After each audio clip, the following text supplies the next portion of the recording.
Hello students, कैसे हैं आप। तो चलिए आज हम रिलेशनशिप पढ़ लेते हैं बिटवीन टू इक्वेशंस के अंदर जो A1 A2 A3 होता है। A1 A2 और B1 B2 and C1 C2 जो होते हैं उनके बीच में क्या रिलेशनशिप होता है।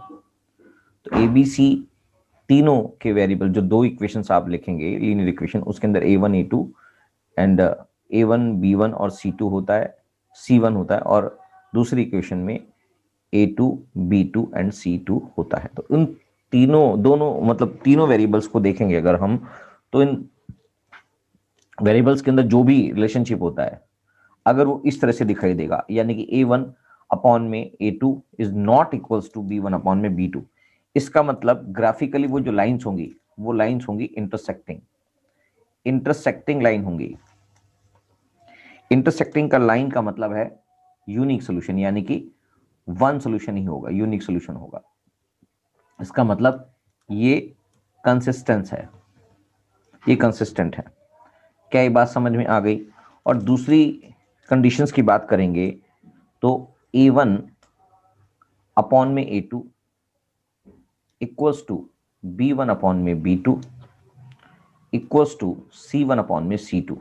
अगर इस तरह की कंडीशन है तो इसका मतलब ये जो लाइंस हैं वो कोइंसिडेंटल होंगी, यानी कि कोइंसिडेंट होंगी, एक दूसरे के ऊपर ओवरलैप होंगी। इसका मतलब यहां पर इन्फिनाइटली मैनी सोल्यूशन की कंडीशन बन जाएगी। और ये भी इक्वेशंस कंसिस्टेंट कहलाती हैं, जिनका भी सोल्यूशन होता है वो कंसिस्टेंट इक्वेशंस होती हैं, कंसिस्टेंट।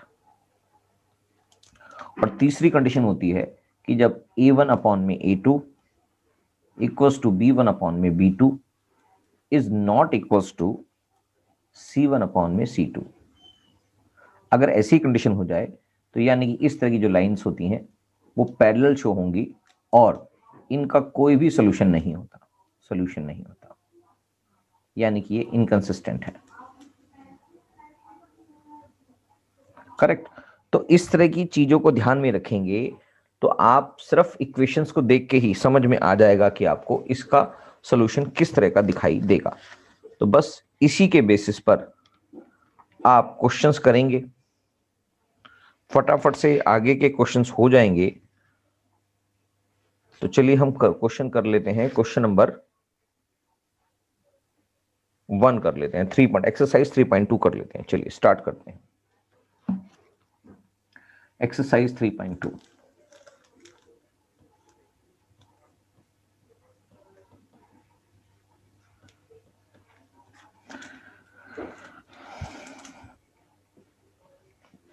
एक्सरसाइज 3.2 में कहता है from the pair of line linear equation in the following problems and find their solutions graphically. यानी कि आपको इसकी इक्वेशन बनानी है, फॉर्म करनी है और साथ में इनके सॉल्यूशन भी निकालने हैं ग्राफिकली। क्वेश्चन नंबर 1 कहता है 10 students of class 10 took parts in mathematics quiz if the number of girls is 4 more than the number of boys। चार ज्यादा हैं बॉयज से girls. Find the number of boys and girls who took part in the quiz. तो आपको इसका solution निकालना है, find the number of boys and girls, यानी कि इसका सोल्यूशन निकालना है। तो question number 1 exercise 3.2 question number 1 part 1।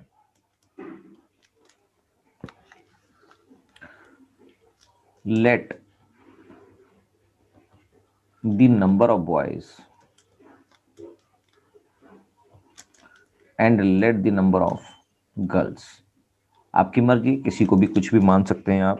तो बॉयज को मैं y मान लेता हूं और गर्ल्स को मैं x मान लेता हूं। करेक्ट। तो एल्जेब्रिकली की अगर हम बात करें अकॉर्डिंग टू क्वेश्चन क्या बनेगा कि गर्ल्स और बॉयज मिलाकर कितने हैं जी, 10 है। तो इक्वेशन नंबर 1 ये बन जाती है। और जो गर्ल्स हैं वो बॉयज से 4 ज्यादा हैं, तो इन दोनों का डिफरेंस यानी कि गर्ल्स माइनस बॉयज, इन दोनों का डिफरेंस 4 हो जाएगा। इससे ये इक्वेशन बन जाएगी। तो अगर हम इक्वेशंस को सॉल्व करेंगे, ग्राफिकली सॉल्व करेंगे, तो फ्रॉम इक्वेशन 1 अगर हम दिखा दें आपको, इक्वेशन 1 में फीड करनी है वैल्यूज 1 2 3। वैल्यूज अगर हम फीड करेंगे x एंड y की, तो क्या होंगी? इक्वेशन 1 कहता है x plus y equals to 10, इसका मतलब y equals to 10 minus x. तो x की वैल्यू अगर मैं 4 रख लूं तो 6 आ जाएगा, 5 रख लूं तो 5 आ जाएगा, x की वैल्यू अगर मैं 7 रख लूं तो 3 आ जाएगा। कोई भी आपकी मर्जी है, इसकी वैल्यू रख लेंगे, करेक्ट। इन दोनों का सम 10 ही होगा। ऐसे इक्वेशन फ्रॉम इक्वेशन 2, इक्वेशन 2 हमारी है x minus 4 equals to 4, that is x equals to 4 plus y. तो अगर मैं इसके अंदर भी वैल्यूज पुट करूं 2 3 x एंड y की वैल्यू अगर मैं 1 करूं तो आ गया 5, -1 करूं तो 3, -2 करूं तो 2, करेक्ट। तो इस तरह से इक्वेशन बन जाएगी। अब हम इसको ग्राफिकली प्रेजेंट कर देते हैं।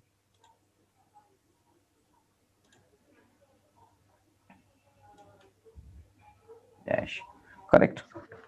तो ये एक्सिस को प्रेजेंट करना और इसके अंदर ओरिजिन को दिखाना सबसे इंपॉर्टेंट पॉइंट ये है। सबसे पहले आपको यही फीड करना था। उसके बाद 4 6 5 5 7 3, 4 6 1 2 3 4 एंड 6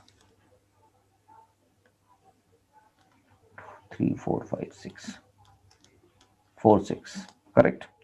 उसके बाद दूसरा पॉइंट है 5 5 और 7 3, 5 5 और 7 3। ये वाली इक्वेशन बन गई। और दूसरी भी इक्वेशन डाल देते हैं एक बार यहाँ पर, 5 1 1 2 3 4 5 और 1, 3 -1 3 और -1 और 2 और -2, करेक्ट।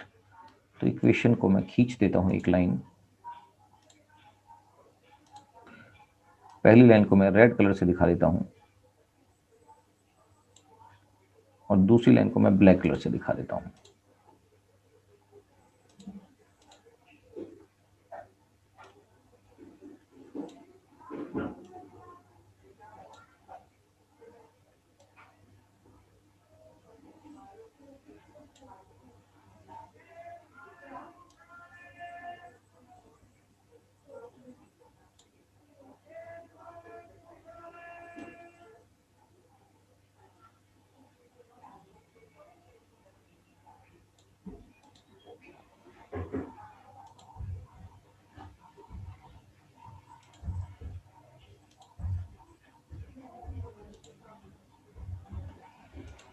राइट, इस तरह से ये आपस में लाइनें इंटरसेक्टिंग दिखाई दे रही हैं और इनका इंटरसेक्टिंग पॉइंट जो है that is 7 and 3। This is the solution of these equations. यानी कि फाइनली क्या होगा, x equals to 7 and y equals to 3। तो अगर मैं नंबर ऑफ बॉयज और गर्ल्स निकालना चाहूं तो हमने गर्ल्स को माना था x, तो गर्ल्स यानी कि जो गर्ल्स हैं वो 7 हैं और जो बॉयज हैं वो 3 हैं। क्या बात समझ में आ गई? तो यही इसका सोल्यूशन है, क्योंकि इंटरसेक्टिंग लाइन है यानी कि इसका एक यूनिक सोल्यूशन यहाँ पर दिखाई दे रहा है। तो इस तरह से क्वेश्चन कंप्लीट हो जाता है। तो क्वेश्चन नंबर 1 का सेकेंड पार्ट भी हम कर लेते हैं। सेकेंड पार्ट जो है, तो क्वेश्चन नंबर 2 भी हम देख लेते हैं, यानी कि फर्स्ट का second part. 5 pencils and 7 pens together cost ₹50, यानी कि 5x plus 7y equals to 50, whereas 7 pencils and 5 pens 7x plus 5x together cost ₹46. Find the cost of one pencil and that of one pen. एक pencil और एक pen का cost बताइए। तो बस यहां पर कॉस्ट ऑफ पेंसिल x मान ली, let cost of pencil bx and cost of pen by। तो अकॉर्डिंग टू क्वेश्चन एल्जेब्रिकली क्या बनेंगी equations, 5x plus 7y equals to 50, ये इक्वेशन नंबर 1 बन गई। और 7x plus 5y equals to ₹46। Rupees हटा देता हूँ इक्वेशन के लिए। चलो इक्वेशन नंबर 2 भी बन गई। क्या बात समझ में आ गई? तो इस तरह से दो इक्वेशन आपके सामने बन गई। अब दोनों इक्वेशन को सॉल्व कर देते हैं। फ्रॉम इक्वेशन 1, इक्वेशन 1 के हिसाब से अगर सॉल्व करेंगे तो क्या आएगा? 5x plus 7y equals to 50, 5x equals to 50 minus 7y, x equals to 50 minus 7y upon में 5। Correct.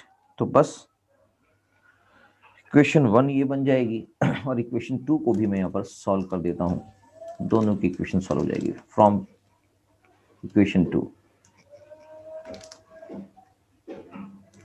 7x plus 5y equals to 46, 7x equals to 46 minus 5y, x equals to 46 minus 5y upon में 7। Correct.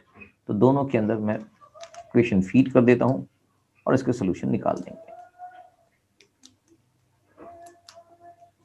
इनकी values feed करके।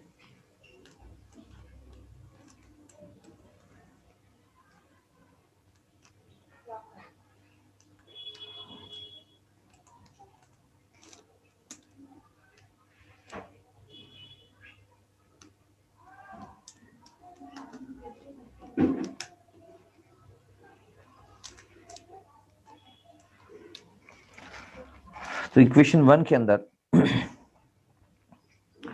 मैं feed कर देता हूं से x की वैल्यू अगर मैं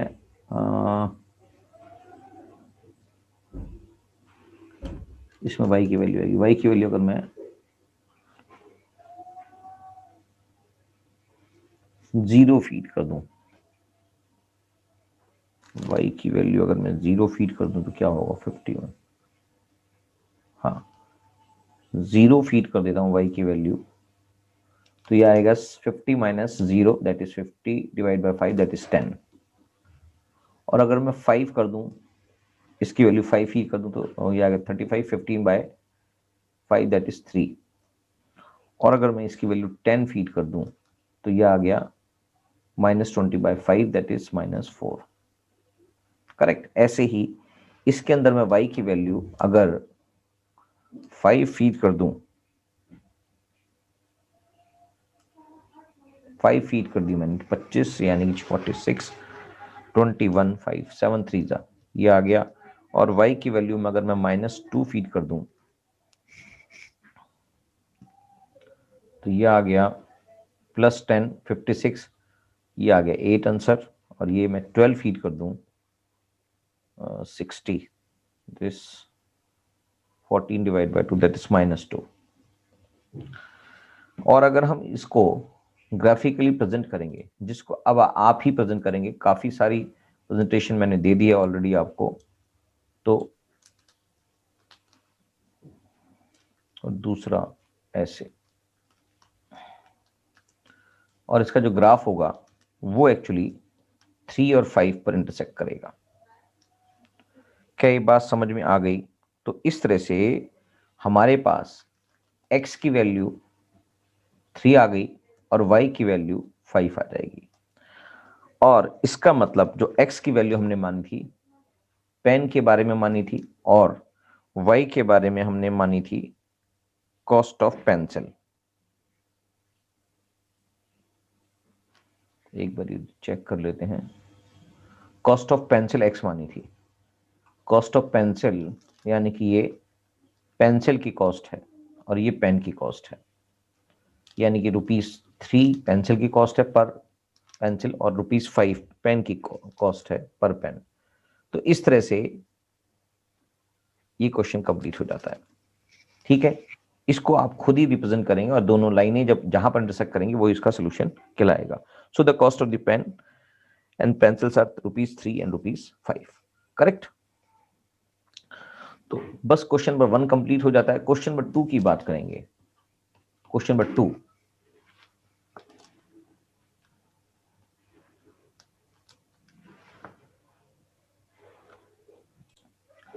क्वेश्चन लिखा है on comparing the ratios A1 upon में A2, B1 अपॉन में B2 and C1 upon में C2. Find out whether the lines representing the following pairs of linear equation intersecting at a point are parallel or coincident. जो अभी अभी आपने एक table बनाई थी हमने, उसी टेबल से रिलेटेड ये क्वेश्चन है, और अगर हमें इसका आंसर देना है तो हमें ये टेबल दिमाग में रखनी पड़ेगी। यानी कि अगर इक्वेशन कहती है कि A1 अपॉन में A2 is not equal to B1 upon में B2, तो इसका मतलब इंटरसेक्टिंग होगी, और ये दोनों इक्वल, तीनों इक्वल होंगी तो कोइंसिडेंस होगा, कोइंसिडेंट लाइंस होंगी, यानी कि लाइंस एक दूसरे के ऊपर ओवरलैप करेंगी और इसके मैनी सोल्यूशन हो सकते हैं। और अगर A1 upon A2 equals to B1 upon B2 है मगर not equals to C1 upon C2 है, तो ये लाइंस पैरेलल होंगे और इसका कोई भी सोल्यूशन नहीं होगा। तो इसी के बेसिस पर ये क्वेश्चन है। तो क्वेश्चन नंबर 2 कर लेते हैं।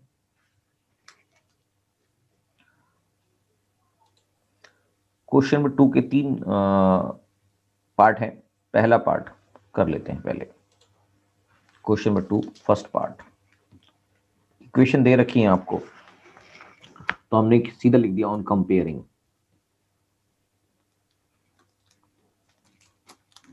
क्या क्या, कौन सी equation? 5x minus 4y plus में 8 equals to 0, 7x plus 6y minus 9 equals to 0।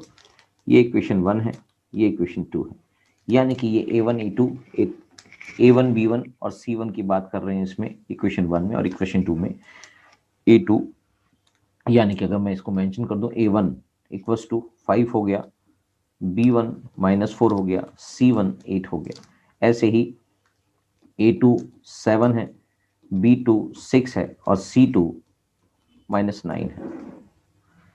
क्या ये बात समझ में आ गई? तो इसके बेसिस पर आप सॉल्यूशन कर लेंगे। तो हमें पता है A1 अपॉन A2 ये है 5/7 और B1 अपॉन B2 वो है -4/6। अगर हम इसको स्टैंडर्ड फॉर्मेट में लाते हैं तो भी ये क्या बनेगा? That is -2/3। क्या बात समझ में आ गई? तो हमारे पास ये दो ही चीजें यहां पर हैं और हमें पता है कि A1 upon A2 is not equals to B1 upon B2 की कंडीशन होती है। तो हम इसको सॉल्व करने की जरूरत नहीं आगे C1 के लिए। तो अगर ये कंडीशन होती है तो हमारे पास क्या बन जाता है? ये इंटरसेक्टिंग लाइन को दिखाता है, इंटरसेक्टिंग लाइंस को दिखाता है। तो यहां पर भी सिचुएशन यही है।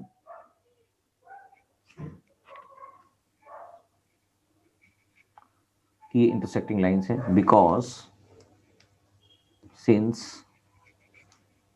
5/7 is not equals to -2/3, so lines are intersecting.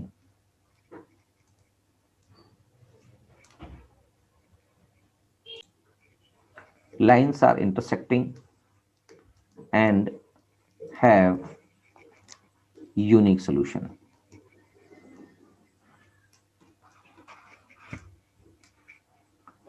क्या बात समझ में आ गई? तो हमें बस यही बताना था कि इसका किस तरह से रिलेशनशिप दिखाई देगा रेशियोज को देखकर। ऐसे question number part 2, question number 2 का सेकंड पार्ट कर लेते हैं। उसमें क्वेश्चंस में दे रखे हैं आपको 9x plus 3y plus 12 equals to 0, और दूसरा इक्वेशन है 18x plus 6y plus 24 equals to 0। Equation 1 and equation 2। A1 जो है वो 9 है, B1 3 है और C1 12 है। ऐसे ही A2 18 है, B2 6 है और C2 24 है। ऑन कंपेयरिंग हमारे पास क्या दिखता है? A1 अपॉन में A2, इसका मतलब ये 9/18 है, और ऐसे ही B1 अपॉन में B2 आपके पास 3/6 दिख रहा है, जिसको अगर हम कंपेयर करें तो ये 1/2 हो जाता है और ये भी 1/2 हो जाता है। क्या बात समझ में आ गई? तो ये तो क्लिकफुल आ रहा है, तो इसलिए हम C1 अपॉन में C2 भी देखेंगे। तो C1 अपॉन में C2 equals to 12/24 that is 1/2। ये तीनों चीजें, यानी कि hair A1 upon A2 equals to B1 upon B2 equals to C1 upon C2 है. So it satisfied the above condition. So lines are parallel.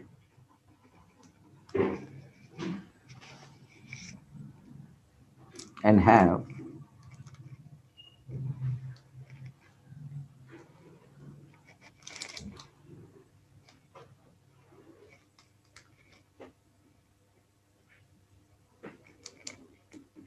infinitely many solutions. क्या बात समझ में आ गई? तो लाइंस क्या होंगी? No sorry, lines are coincident, not parallel. Parallel होती तो नो सॉल्यूशन होता. So it satisfies the above condition and lines are coincident and have infinitely many solutions. क्या ये बात समझ में आ गई? तो ये दोनों, ये वाली तीसरी कंडीशन हमारी, ये जो हमने टेबल बना के बताई थी आपको, तीसरी कंडीशन सेटिस्फाई कर रहा है, सेकंड कंडीशन सेटिस्फाई कर रही है, सॉरी. तो ये क्या है? लाइंस कोइंसिडेंट है और ये इन्फिनिटली मेनी सॉल्यूशंस है. अगर ये पैरेलल होता तो ये नॉट इक्वल्स टू की कंडीशन यहाँ पर बन जाती. क्या बात समझ में आ गई? तो चलिए क्वेश्चन नंबर 2 का सेकंड पार्ट भी हमने कर लिया है. क्वेश्चन नंबर 3 देख लेते हैं.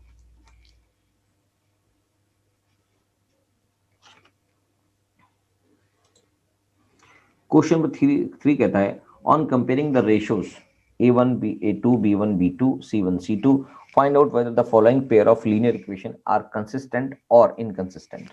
तो बस ये कंसिस्टेंट जिसका सोल्यूशन होता है, यानी कि अगर इंटरसेक्टिंग होगी या कोइंसिडेंट होगी तो ये कंसिस्टेंट होगा सोल्यूशन इनका, और अगर तीसरी कंडीशन बनेगी पैरेलल होगी तो इसका मतलब ये इनकंसिस्टेंट होगा. तो चलिए पांचों के पांच केस देख लेते हैं. पहला केस है,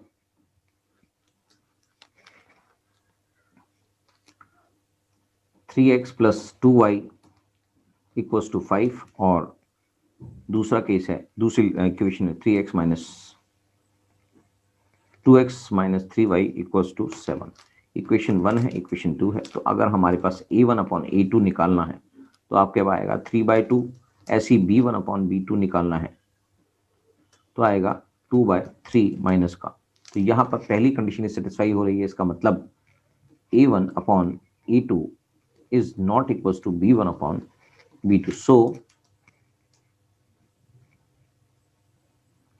lines are intersecting.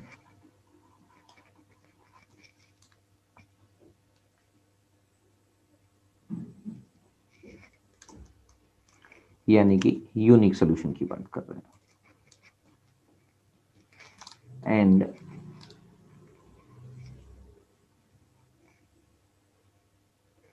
Consistent, solution are consistent. ऐसे ही क्वेश्चन नंबर 3 का सेकंड पार्ट भी है. 2x minus 3y equals to 8, 4x minus 6y equals to 9. Equation 1 है, इक्वेशन 2 है. तो अगर हम बात करें A1 अपॉन में A2 इक्वल्स टू हो गया 2/4 एंड B1 अपॉन में B2 इक्वल्स टू हो गया -3/-6. इसको काट देंगे तो ये आ गया 1/2 और ये भी आ गया 1/2. तो इसका मतलब यहाँ पर ये कंडीशन सेटिस्फाई हो रही है. तो इसका मतलब C1 अपॉन C2 भी निकाल के देखेंगे जो बन रहा है 8/9. तो यानी कि कंडीशन सेटिस्फाई हो रहा है A1 upon A2 is equals to B1 upon B2 is not equals to C1 upon में C2. इसका मतलब ये जो लाइंस है ये क्या होगा? ये लाइंस तीसरी कंडीशन को सेटिस्फाई कर रहा है, यानी कि ये पैरेलल लाइंस हैं और नो सॉल्यूशन की बात करेंगे, यानी कि ये इनकंसिस्टेंट है. जो क्वेश्चन में कंसिस्टेंसी के बारे में पूछा था. ऐसे ही क्वेश्चन नंबर 3 का थर्ड पार्ट देख लेते हैं. तो यहां पर आपके पास है 3/2x प्लस में 5/3y इक्वल्स टू में 7 और दूसरी क्वेश्चन है 9x minus 10y equals to 14। तो यहाँ पर a1 अपॉन a2 देख लेते हैं। 3/2 अपॉन में 9 यानी कि 3/18 दैट इज 1/6 और b1 अपॉन b2 की बात करेंगे तो 5/3 बाय में 10 which is equals to 5/30 that is 1/6 यानी कि ये इक्वेशन ये तो सेटिस्फाई कर रहा है। इसका मतलब c1 अपॉन c2 भी देख लेते हैं दैट इज 7/14 इक्वल्स टू 1/2। तो यानी कि कंडीशन सेटिस्फाई कर रहा है a1 upon a2 equals to b1 upon b2 but not equals to c1 upon c2। तो यहां भी क्या है, इनकंसिस्टेंट है, नो सॉल्यूशन।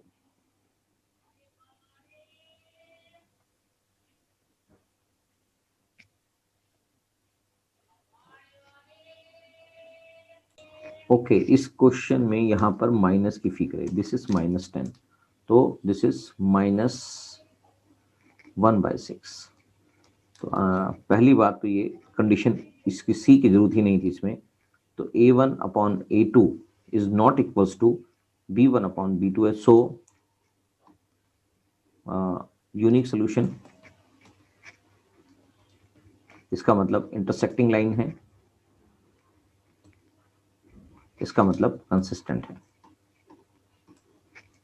क्या बात समझ में आ गई? तो क्वेश्चन नंबर 4 भी देख लेते हैं। क्वेश्चन नंबर 5 की इक्वेशन है 5x minus 3y equals to 11, 10x minus 10x plus 6y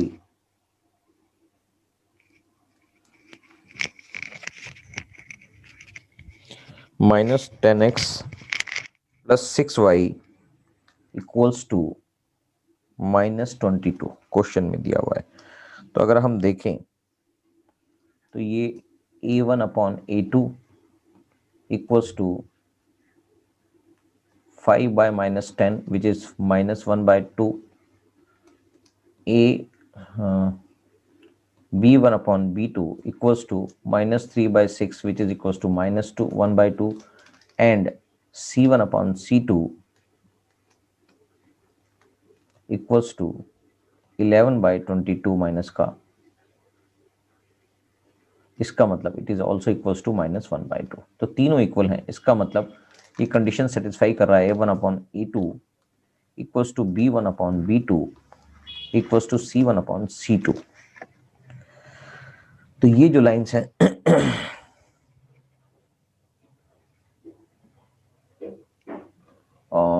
अगर ये कंडीशन होगी तो हमारे पास इक्वेशन बनेगी कोइंसिडेंट की, correct.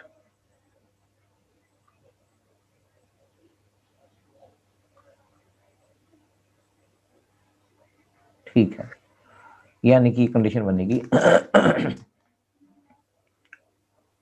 Coincident lines, infinitely many solution, यानी कि ये भी कंसिस्टेंट है। तो क्वेश्चन नंबर 4 भी इसका कंप्लीट हो जाता है। क्वेश्चन नंबर 5 यानी कि थर्ड का 5th part, question number 3 5th part. Equation है 4/3x प्लस में 2y इक्वल्स टू 8, ये इक्वेशन 1 है। और 2x प्लस में 3y इक्वल्स टू 12, ये इक्वेशन 2 है। तो a1 अपॉन a2 देखेंगे तो 4/3 अपॉन में 2 which is equals to 4/6 that is 2/3 हो जाता है। और b1 अपॉन b2 देखेंगे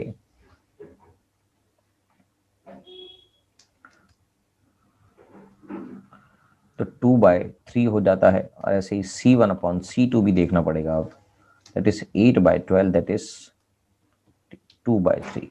यानी कि कंडीशन सेटिस्फाई क्या होगी, a1 upon a2 equals to b1 upon b2 equals to c1 upon c2। ये कंडीशन सेटिस्फाई और इसका मतलब लाइंस आर कोइंसिडेंट। तो क्या है? Coincident lines and have many solutions, many solutions.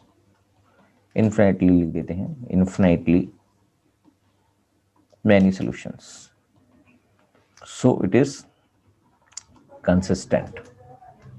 क्या ये बात समझ में आ गई? तो क्वेश्चन नंबर 3 भी कंप्लीट हो जाता है। बाकी के क्वेश्चन हम अगली क्लास में करते हैं। Thank you.